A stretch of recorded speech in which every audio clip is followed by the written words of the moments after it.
Welcome to the Water Margin Podcast. This is episode 116.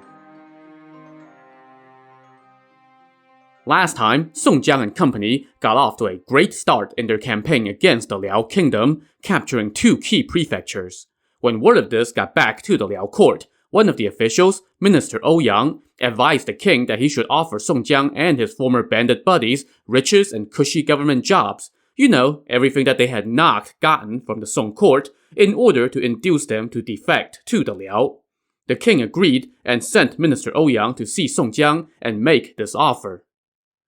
At this time, Song Jiang and his army were resting in Jizhou Prefecture. When he got word that an envoy from the Liao had arrived, Song Jiang took out the sacred scrolls that he had received from his encounter with the goddess known as Mystic Queen and cast a divination, which produced a very good omen. He then asked Wu Yong the strategist, "I have received a good omen. It probably portends that the Liao is coming to try to convince us to defect. What should we do?" Wu Yong said, "If that is the case, we can play along and accept their offer. We will let Lu Junyi oversee this prefecture while we go sack Bajo Prefecture. If we succeed, then the Liao would fall for sure. We have already cut off their left hand by capturing this prefecture. This is easy enough, but play hard to get first, so that the envoy won't get suspicious." When Minister Ouyang arrived outside the city, Song Jiang let him in and welcomed him at the administrative compound, where they sat down as host and guest. "Minister, what brings you here?" Song Jiang asked. "I have a small matter to discuss with you. Let's talk alone."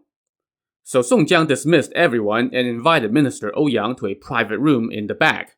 There, Minister Ouyang bowed and launched into his spiel. "The kingdom of Liao has long heard of your great name, General. Alas, the great distance between us prevented us from paying our respects to you before. We also heard that when you were on Liangshan, you and your brothers acted as one to carry out justice on heaven's behalf. Right now, corrupt officials in the Song court block the path of the talented. Those who offer them bribes are given high office. Those who cannot offer them bribes are left out in the cold, their great service left buried. These officials are corrupt, greedy, jealous, and petty. They are unjust in handing out punishments and rewards, thus causing great chaos across the realm. In the south, west, east, and north, bandits and rebels run rampant, and the civilians struggle to make a living. General, you and the 100,000 crack troops under your command submitted to the Song court out of loyalty, and yet all you received was disappointment as the vanguard, without any official position. Your brothers are sacrificing to repay the country, and yet they are all without rank. And now you have been ordered to lead your men into the desert. You suffer so much in service of your country, and yet the court has not rewarded you. This is all the doing of the wicked officials. If you rob and pillage along the way and send that loot back to the capital for the corrupt officials Caijing, Tongguan, Gaoqiu, and Yang Jian, then you can secure a position. But if you refuse to do such a thing, then even if you repay your country loyally and render great service, you will be treated as a criminal upon your return to court. Right now, I have convinced the lord of the great Liao kingdom to issue a decree appointing you as the grand general who uplifts the state and giving you command of our forces. He is also bestowing upon you a load of gold, a load of silver, 108 bolts of satin, and 108 fine horses. He has asked me to copy down the names of all 108 chieftains so that we can appoint them all to government posts. I have not come to deceive you. My lord has long heard of your great virtue, so he has sent me here to ask you and your officers to join us and serve our kingdom together." After hearing this long speech, Song Jiang replied, "Minister, your words are quite right. Alas, I came from a humble background. I was a mere county magisterial clerk and a convict on the run, so I sought refuge on Liangshan to temporarily dodge calamity. The Song Emperor sent me 3 edicts offering me amnesty. Even though my rank is meager, I have also not yet rendered service to repay the court's kindness in pardoning us. I am touched by your lord's kindness, but I do not yet dare to accept it. Please return for now. It's very hot at the moment, so we're borrowing a couple cities from your king to rest our troops. When the weather gets cooler, then we may revisit this matter."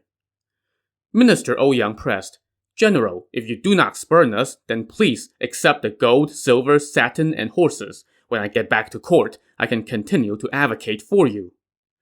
Minister, there are lots of eyes and ears among my brothers, Song Jiang said. If this leaks out, it would cause trouble. But the army is under your command. Who would dare to disobey? You don't understand, Minister. There are many stubbornly valiant men among my brothers. Let me slowly talk them around so that all of them are of one mind, and then we can revisit this. Song Jiang then offered Minister Ouyang wine and food and saw him out. After Minister Ouyang departed, Song Jiang invited Wu Yong the strategist to join him. Wu Yong, of course, had been eavesdropping on the whole conversation. What do you think about what Minister Ouyang said? Song Jiang asked. At that, Wu Yong let out a long sigh, looked down at the floor, and did not say a word. Professor, why are you sighing? Song Jiang asked. Brother, Wu Yong said, I know you're big on loyalty and honor, so I do not dare to say too much. But if you think about it, what Minister Ouyang just said was quite right. Right now, the Song Emperor allows those 4 corrupt officials to hold sway, and he believes them. No matter what service we render to the court, we will definitely not be rewarded. After 3 amnesty offers, we submitted, and yet you, as our leader, only received an appointment as the vanguard. If you ask for my foolish opinion, then abandoning the Song and joining the Liao is the better move, even though it goes against your loyal and honorable nature.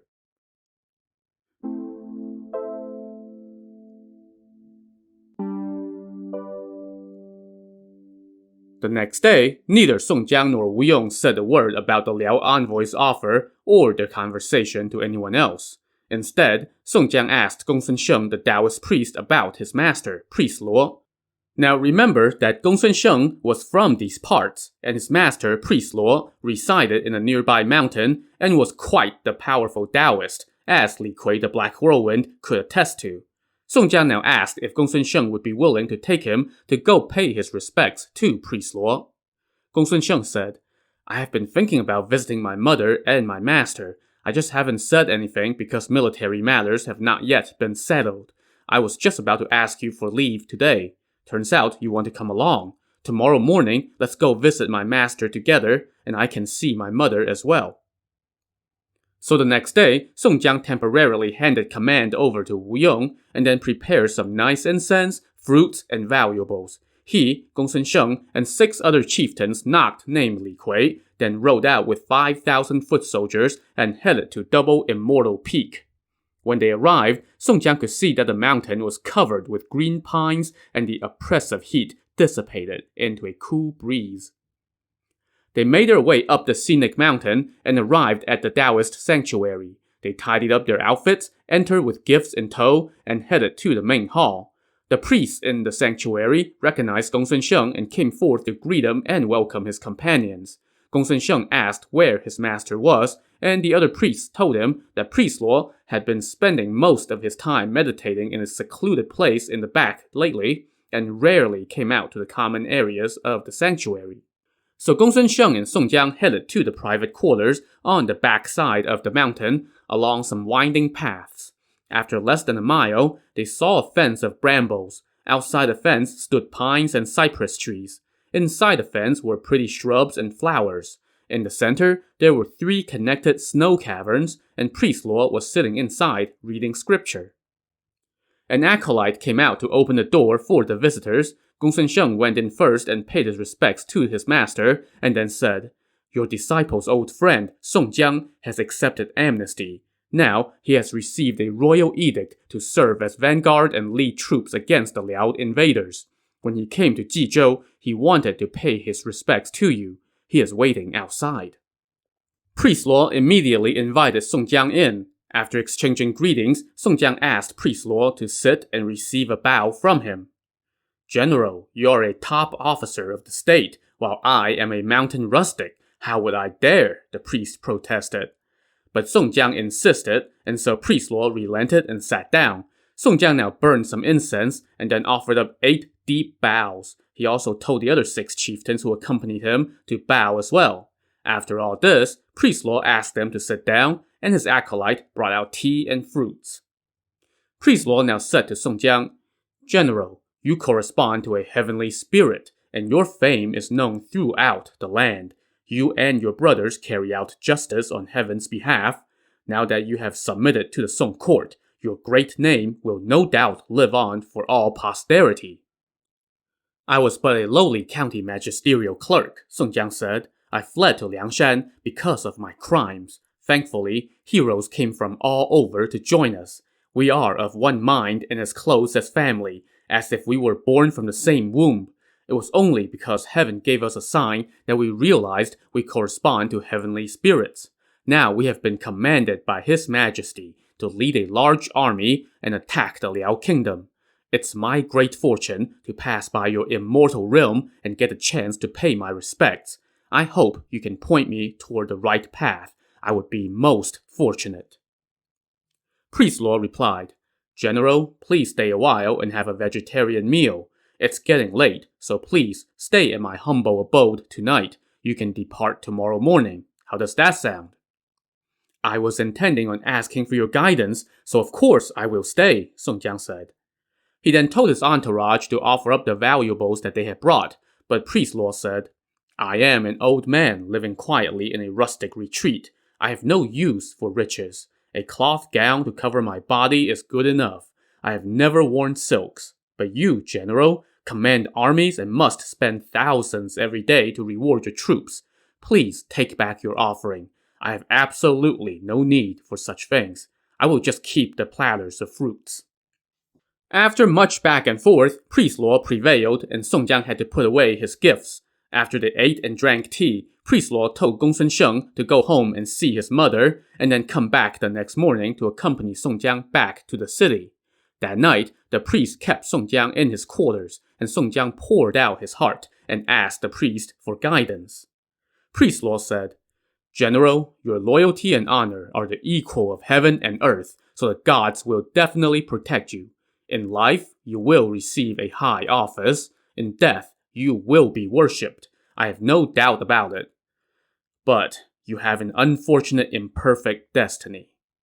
Master, are you saying I will not come to a good end? Song Jiang asked. Oh, not so. You will die in your bed, and after death, you will receive a proper burial. It's just that you have a rough lot in life. You will have more rough spots than smooth goings, and more sorrow than happiness. When you are at the height of your success, you should back away. Do not long for wealth and rank. Master, Song Jiang said, I have never wanted wealth or rank. I just want to always be with my brothers. If we can all be together and safe, I would be content even in poverty. But Priest Luo laughed and said, When the final parting comes, who among us can hope to linger? Song Jiang now bowed again and asked for a prophecy. Priest Luo told his acolyte to fetch brush and paper, and he wrote down 8 lines of prophecy and gave them to Song Jiang. They said, Few are the loyal, rare are true friends. Success in the Northland is but the moon's sickly glow. At winter's start, the geese fly away. When dynasties change, old titles must go. Song Jiang read these lines but did not understand their meaning, so he asked for an explanation. But Priest Luo told him, This is a decree from heaven. Its meaning must not be prematurely revealed. Once the prophecy comes true, you will realize it. It's getting late. Please get some rest. We will see each other tomorrow. Some years ago, I received something while asleep. I want to enter that dream again so I can return it. Forgive me, General. So Song Jiang stashed away the prophecy, took his leave, and turned in for the night in the sanctuary. The next morning, he went back to see Priest Luo. Gongsun Sheng had already returned to his master's side. Priest Luo treated them to breakfast. After the meal, he said to Song Jiang, General, please hear me. My disciple Gongsun Sheng's destiny lies with the Wei, not with the outside world.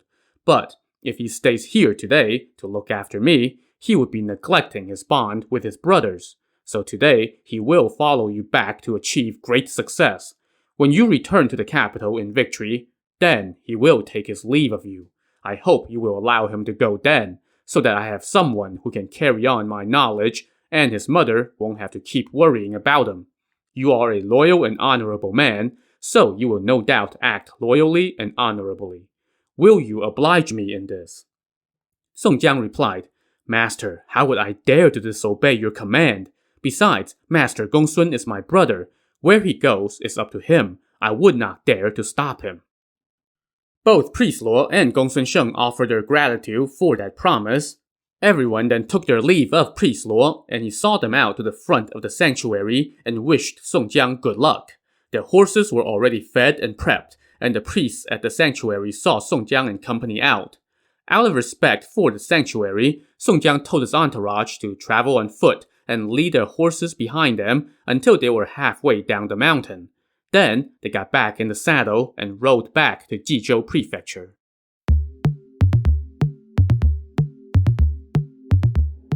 When they got back, Li Kui the Black Whirlwind met them and said, "Brother, why didn't you take me along when you went to visit Priest Luo?" Dude, the last time you saw him, you split his head in two and he gave you a cloud Uber ride that you will never forget." Daizong the Magic Traveler, one of the chieftains who accompanied Song Jiang on the trip, said to Li Kui, "Priest Luo is still mad at you for trying to kill him." "Well, he fixed me good too," Li Kui retorted, which made everybody burst into laughter. Song Jiang and company now entered the administrative compound and sat down. He took out the prophecy from Priest Luo and showed it to Wu Yong the strategist, but no one could decipher its meaning. Gongsun Sheng now said, "Brother, this is a message from heaven. Its meaning is not to be leaked. Just keep it with you and think of it always, rather than trying to guess its meaning. My master's prophecy will reveal itself in time." So Song Jiang stashed the prophecy inside the sacred scrolls that he had received. After that, he got back to military affairs. His army remained stationed in Jizhou Prefecture for the next month plus, with no action. Then, in the second half of the 7th month, a message arrived from Commissioner Zhao, who was supervising the campaign. It said that the Song court had issued an edict urging them to press on with the campaign. So Song Jiang discussed strategy with Wu Yong, went to Jade Field County to join up with Lu Junyi's army, and then returned to Jizhou Prefecture to offer sacrifices and pick an auspicious date to resume the campaign. When he was back at Jizhou, Song Jiang got another visit from Minister Ouyang of the Liao Kingdom, the guy who had brought him the Liao King's offer for him to defect. Song Jiang received him in a private room and dismissed everyone as he requested. "My lord really admires your virtue," Minister Ouyang said. "If you are willing to defect and help our cause, you will receive a high office. I hope you will answer this call of honor soon and not leave my lord hanging." "Well, there's no one else here, so I can tell you the truth," Song Jiang said. "When you came last time, everyone in my army could guess the purpose of your visit. Half of them refused to defect. If I accompany you to Youzhou Prefecture to see your lord, my Vice Vanguard General Lu Junyi will no doubt pursue us. If we come to blows, it would dishonor the past bond between me and my brothers. So how about I just take some confidants with me and you let me hide out in a city somewhere? Doesn't matter which city, so long as I can find shelter there. Even if Lu Junyi finds out where I am and comes looking for me, I can hide inside that city and avoid him. If he refuses to listen to reason, then we can still fight him. If he doesn't find out where I went, he will report back to the capital, and that will lead to trouble anyway. And when that time comes, I can lead the Liao army against him." Minister Ouyang was delighted by that idea. He told Song Jiang, "We are near Bazhou Prefecture. There are 2 key choke points. One is called Yijin Pass. There is only one narrow road, flanked by high peaks on both sides. The other is Wen'an County, which is flanked by treacherous mountains on both sides, and the pass is the county seat. These 2 are the gates to Bazhou Prefecture. You can go hide in Bazhou. It's commanded by the imperial brother-in-law. You can stay in the prefectural seat with him. What do you think?" "If that's the case, then I will send someone home to relocate my father right away so that I have no lingering worries," Song Jiang said. "You can send someone to lead me to Bazhou in secret. I will pack tonight." The plan thus set, Minister Ouyang excitedly took his leave and rode away.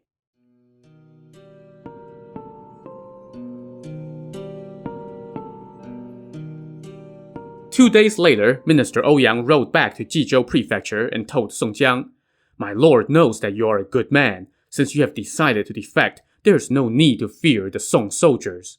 Our kingdom has ample stout troops and officers to assist you. Since you're worried about your father, please stay with the imperial brother-in-law at Bajo Prefecture, and I will send someone to go get your father. Song Jiang replied, The officers and soldiers who are willing to come with me are ready to go. When should we leave? Tonight. Please send out the word. So Song Jiang sent word to his followers that they were to remove the bells from their horses and march with sticks in their mouth to ensure absolute silence. Around dusk, the west gate of the city swung open, and out rode Minister Ouyang with a few dozen riders. Behind them followed Song Jiang and the 15 chieftains and about 10,000 soldiers who were defecting with him.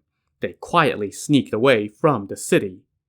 After traveling for about 6 or 7 miles, Song Jiang suddenly went, "Ah, crap!"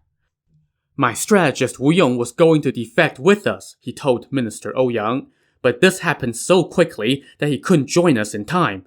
Let's slow down and send someone to fetch him quick.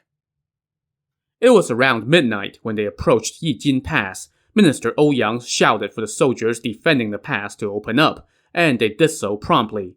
Song Jiang and his entourage went through and headed straight for Bajo Prefecture. They arrived around dawn, and Minister Ouyang invited Song Jiang into the prefectural seat and alerted the imperial brother-in-law. So this imperial brother-in-law was a very powerful individual at the Liao court, with the courage and valor to match. He had 2 ministers in his service, each assigned to defend one of the 2 choke points leading into his prefecture. When he heard that Song Jiang had defected to the Liao, he ordered Song Jiang's forces to pitch camp outside the prefectural seat and only invited Song Jiang into the city. Minister Ouyang brought Song Jiang in to see him. The imperial brother-in-law was quite impressed by Song Jiang's uncommon appearance and stepped down from his seat to welcome him. He then invited Song Jiang to the back and offered him a seat as a VIP. Imperial brother-in-law, you are a member of the royal house, while I am surrendering to you, Song Jiang said. How can I bear to receive such an honor? How shall I ever repay you? I have long heard of your great name, the imperial brother-in-law said. Your fame spreads across the central plains and has even reached the Liao. Our lord admires you greatly. Basking in your reflected glory, I will do my utmost to display my gratitude for His Majesty's vast benevolence, Song Jiang said. The imperial brother-in-law now threw a welcome feast for Song Jiang and his men. He also assigned a guest house in the city for Song Jiang and the 15 chieftains who defected with him. Once they were settled in, Song Jiang said to Minister Ouyang, I must trouble you to send someone to notify the soldiers defending the passes to let my strategist Wu Yong through if he comes to join us. He can stay with us. Last night, we left in such a hurry that I couldn't wait for him and left him behind while I came here with you. I can't manage military affairs without him. He is equally adept at civil and military matters and knows every aspect of strategy and tactics. So Minister Ouyang sent word to the guards at the passes to be on the lookout for Wu Yong. The next morning, the soldiers at Wen'an County, one of the 2 choke points into Bajo Prefecture, saw a dust cloud in the distance.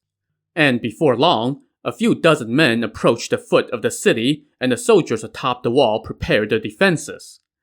But this was a group of peasants, a couple monks, and at the front, a rider dressed like a scholar. The scholar rode up to the pass and called out, I am Song Jiang's strategist Wu Yong. I have come to find my brother. The Song army is hot on my tail. You must open up and save me. The soldiers on the walls had their orders, so they quickly opened up and let Wu Yong through. Now the group of peasants and monks tried to follow him through, but the soldiers were having none of that. While they scuffled with the peasants to keep them out, Wu Yong rode on toward Bajo Prefecture to join Song Jiang. Later that day, Wu Yong arrived outside the prefectural seat, and the guards sent word into the city. Song Jiang and Minister Ouyang welcomed him in and brought him to see the imperial brother-in-law. Wu Yong told them, I came a little late. When I was leaving, Lu Junyi caught on that something was amiss, so he's been chasing me. He was still on my tail when I arrived at the pass. I don't know where he is now.